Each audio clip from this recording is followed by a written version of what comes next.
Olá, Sr. Telespectador, bem-vindo a mais um programa Outra Aqui em Sua Casa. Desta vez estamos no Concelho de Braga, na freguesia de Gualtar, e estamos com o Sr. Presidente, o Sr. João Nogueira. Sr. Presidente, muito bom dia. Bom dia. E desde já o nosso muito obrigado por nos receber nesta sua casa. Para começarmos esta nossa conversa, eu pediria que, usando a imagem de que encontra um amigo, que é o nosso telespectador, que já não vê há muito tempo e que não conhece Gualtar, como é que o senhor descreveria para o seu amigo a freguesia de Gualtar? Gualtar é uma freguesia do Concelho de Braga cuja história se perde nos tempos. Nós temos referências a Gualtar desde o século VI, num célebre livro que é o chamado Livro dos Suevos. Lembrar que Braga foi capital do Reino dos Suevos no século VI, após a queda do Império Romano e também da queda da Bracara Augusta. Esta freguesia, como eu disse, tem uma história que remonta com dados históricos aí. A ladeal à norte tinha a Geira Romana, que era uma via militar por excelência, e a sul tinha a via 17, que ligava a Bracara Augusta à Aqua Flávia. Também de referência a nossa igreja, que é do estilo românico, uma das 7 igrejas românicas do Concelho de Braga, datada do século XI. E depois há uma história muito engraçada que nós agora até estamos a publicar em livro. Ultimamente é o local onde está instalado o campus universitário da Universidade do Minho, também na sua proximidade e a integrar também parte da freguesia o Hospital Central de Braga.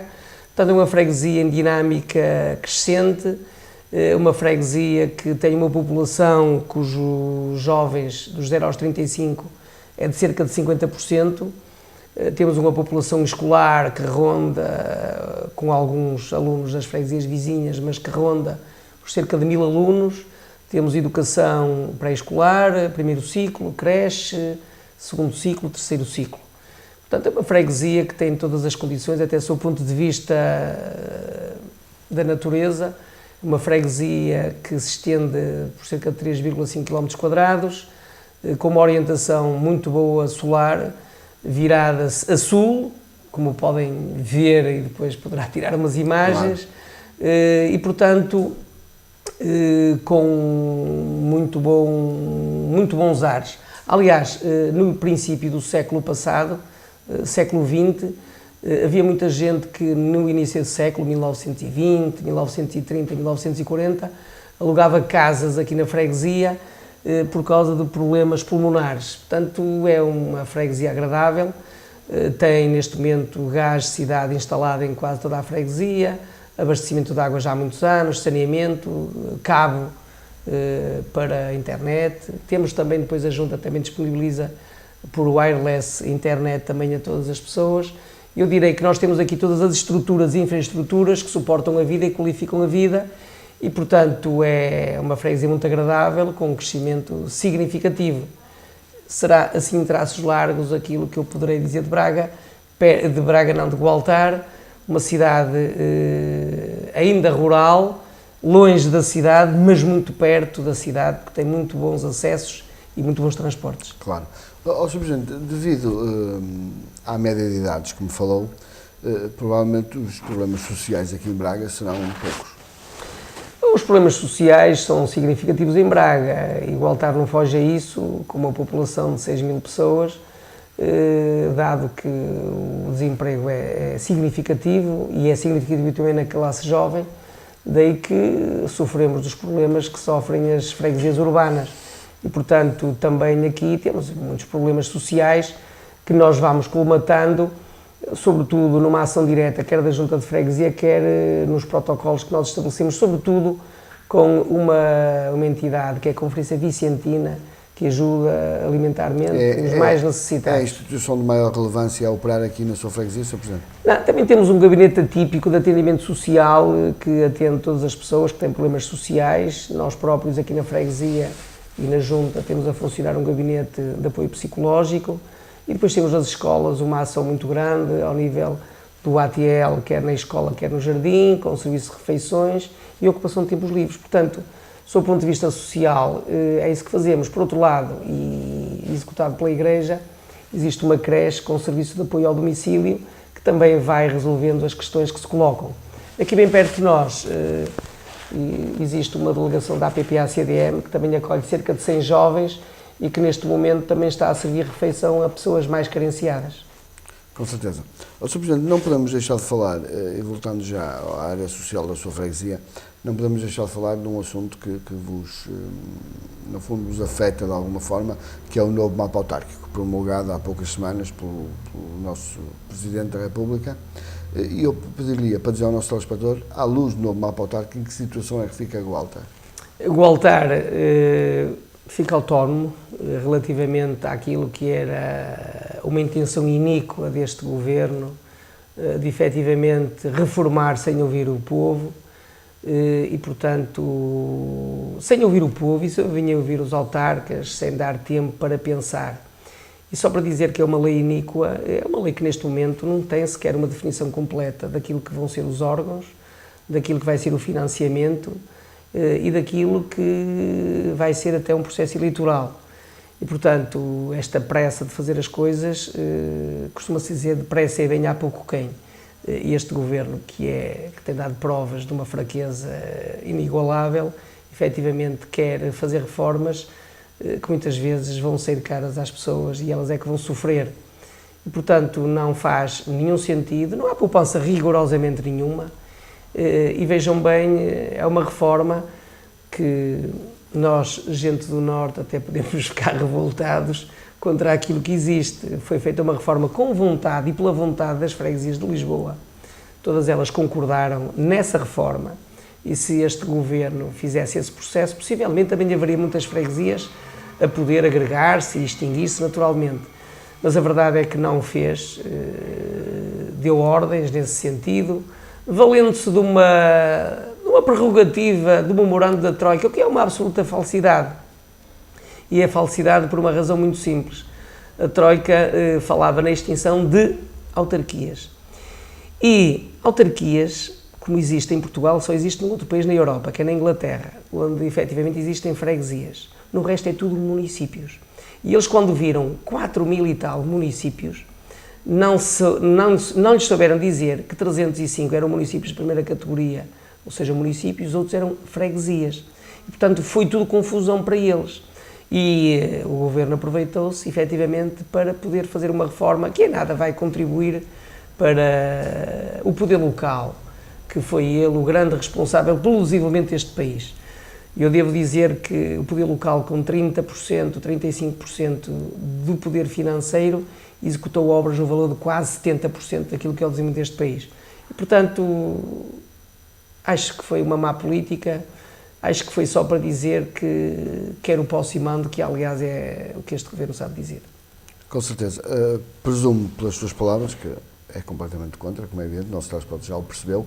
Agora, perguntar-lhe, houve alguma decisão da parte da Assembleia Municipal quanto às agregações ou foi um voto contra qualquer pronúncia? Não.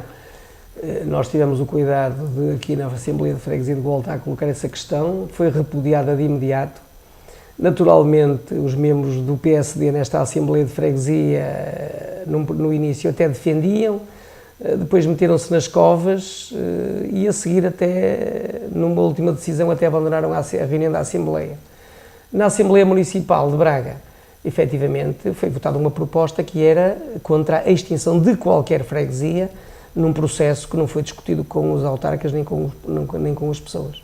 Não acha que, de alguma forma, apesar de vocês não concordarem com a não pronúncia, que acaba por prejudicar um pouco os concelhos que optaram por essa via, pois acabam por ser mais penalizados nas agregações do maior número de freguesias, Sr. Presidente? Não, a questão da agregação tinha métodos bem definidos para concelhos de primeira, segunda categoria, portanto não havia o que havia a agregar, foi agregado, o que havia a diminuir foi diminuído e a pronúncia em nada trouxe alteração àquilo que era a decisão deste governo e até da unidade territorial autárquica que trabalhou essa matéria. Portanto, o facto de haver pronúncia ou não, em nada contribuiu. Mas o Conselho de Braga e a Assembleia Municipal e a Câmara Municipal votaram em Assembleia Municipal essa pronúncia e, portanto, pronunciaram-se contra a extinção de qualquer freguesia. e o nosso voto foi no sentido de continuar com as 62 freguesias do Concelho de Braga. Portanto, houve pronúncia e houve a vontade expressa de não haver extinção. Naturalmente, até lhe posso dizer que os próprios vereadores do PSD e CDS na Câmara Municipal, quando isto foi discutido, até disseram que a lei que era má, mas votaram a favor da extinção-agregação. Ou seja, aqui o que os norteou foi efetivamente mais a intenção política do que propriamente o corpo da lei que eles próprios entendiam que era má. O que é uma incongruência e que politicamente nada ajuda, por isso estão calados. Sr. Presidente, não acha que de alguma forma poderá, em outubro de 2013, nas próximas eleições autárquicas, falsear esta história das agregações, falsear um pouco o resultado das eleições?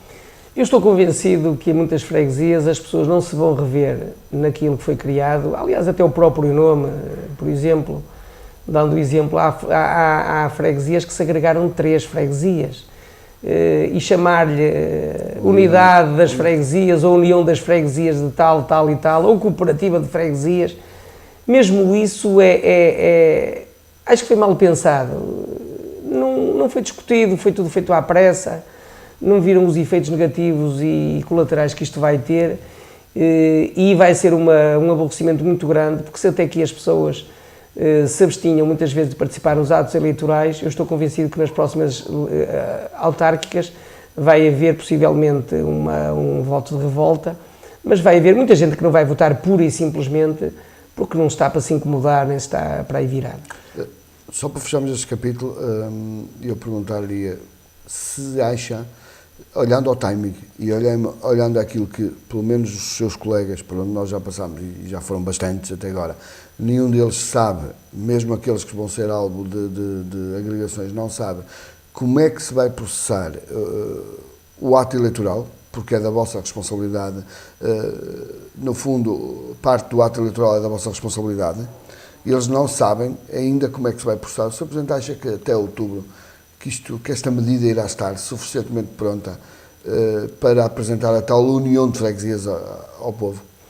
Só um bocado, isto está tudo atamancado, ou seja, é tudo feito empurrado com a barriga sempre, sem o cuidado e sem a dignidade que estas questões devem ter, porque este é um governo que tem sempre razão. É um bocado a imagem do Presidente da República, nunca se engana e tem sempre razão, e para eles nem vale a pena sequer contestar. As pessoas foram contestando, eles fizeram ouvidos moucos, e há 3 vértices importantes que não foram ainda resolvidos. A questão do financiamento, a questão das competências e a questão da lei eleitoral e dos órgãos que vão no futuro constituir. Claro que é fácil, eles podem chegar a outubro e dizer as eleições, porque estas eleições são marcadas pelo Governo e terão que acontecer talvez na primeira, segunda, terceira semana ou quarta semana de outubro, o calendário é esse, mas a verdade é que eles podem dizer, vamos usar novamente a mesma lei, vamos usar os mesmos órgãos, vamos usar o mesmo financiamento. E eu pergunto, e onde é que está a reforma? Reformar é alterar para melhor, é poupar, é rentabilizar, é dar mais valias. Se vão usar os mesmos critérios, as mesmas leis, as mesmas competências, os mesmos órgãos, eu pergunto onde é que fica a reforma. A única reforma foi acabar com algumas freguesias, dificultando o acesso de muita gente às freguesias, porque hoje as juntas de freguesia são a presença do Estado, presente em todo o país. Numa política de proximidade, as juntas de freguesia hoje são o garante de que o Estado se interessa pelas pessoas. Um Estado cada vez mais autista, cada vez mais longe, que corta com aquilo que eram os órgãos desconcentrados espalhados pelo país e, portanto, o porto seguro para as pessoas continuará a ser as juntas de freguesia. E as freguesias que ficarem extintas, porque esse é que é o termo, elas estão extintas e depois são agregadas, efetivamente vão perder uma dinâmica, vão perder uma identidade social e uma identidade territorial que não sabemos ainda muito bem os efeitos que isso vai ter. Em conclusão, prevê-se que ainda muita água correrá por baixo da ponte antes deste assunto estar devidamente sanado? Vai correr, a não ser que essa água seja tanta que leve este governo no enxurro, porque o que assegurou o Partido Socialista é que, se for poder, vai terminar com esta situação e, naturalmente, irá colocar um projeto de discussão de reforma, mas discutido com as pessoas e aceito pelas pessoas. Com certeza. Sr. Presidente, voltando aqui à freguesia do Gualtar, que é o que nos traz cá, se tivéssemos que classificar numa tabela socialmente a sua freguesia, em que ponto é que a punha? É uma freguesia razoável, é uma freguesia pobre, é uma freguesia rica? Como eu lhe disse, o facto de haver aqui uma instituição de nível superior faz com que muitos dos seus habitantes tenham uma formação académica, intelectual de alto nível. A proximidade e mesmo a política educativa que se tem seguido aqui em Braga e em Gualtar são fatores que levam a concluir que a média de formação ao nível académico em Braga é maior do distrito e, portanto, eu direi que, do ponto de vista social, é uma freguesia, do ponto de vista, direi, médio e se calhar até médio-alto. Do ponto de vista financeiro, temos os problemas que têm as grandes cidades e as freguesias que praticamente a integram e, portanto, o Gualtar não foge ao facto de estar muito perto da cidade e sofre com isso todas as consequências positivas e negativas.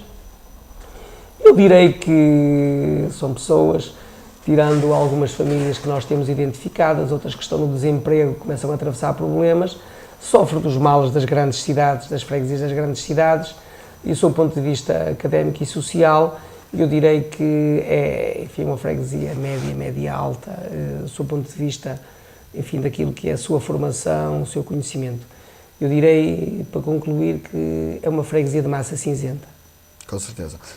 Para concluirmos também esta primeira parte, eu perguntar-lhe, em termos de segurança, Sr. Presidente? A segurança, contrariamente àquilo que às vezes se poderia pensar, não é feita pela Polícia de Segurança Pública, mas pela Guarda Nacional Republicana, o que não acaba por ser pior, acaba por ser melhor, porque também temos que ver os efetivos e a forma como cada uma destas polícias trabalha. Do ponto de vista da segurança, do ponto de vista rodoviário, o facto da Câmara ter construído uma via circular alternativa retirou muito do trânsito. Uma outra via que nós estamos a fazer na parte nascente norte da freguesia vai também retirar muito trânsito que hoje atravessa a freguesia no sentido de vir para o Hospital Central e, portanto, do ponto de vista rodoviário, a segurança é boa. Do ponto de vista da segurança das pessoas, não podemos falar que haja insegurança, não há. Há fortuitamente alguns assaltos a residências e alguns deles até por incúria das pessoas que muitas vezes facilitam e não tomam as respectivas medidas.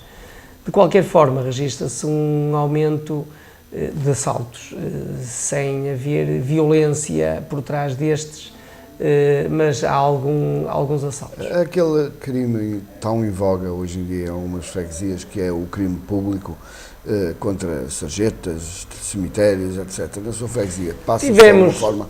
O que existe é o vandalismo e o furto, por exemplo, sobretudo de tampas de águas pluviais e de saneamento, mas já foi mais o roubo de cobre, sobretudo nas estruturas e equipamentos elétricos que estejam a ser ativados. Esse tipo de vandalismo acontece. No cemitério aconteceu uma vez, mas não foi muito vandalizado, vamos assim dizer. Levaram algumas peças de bronze, ou de metal, ou de cobre, e não foi mais do que isso. Mas foi um episódio único, então? Sim, já foi há alguns anos, talvez 2 anos esta parte. Mas o facto desta junta já ter sido assaltada,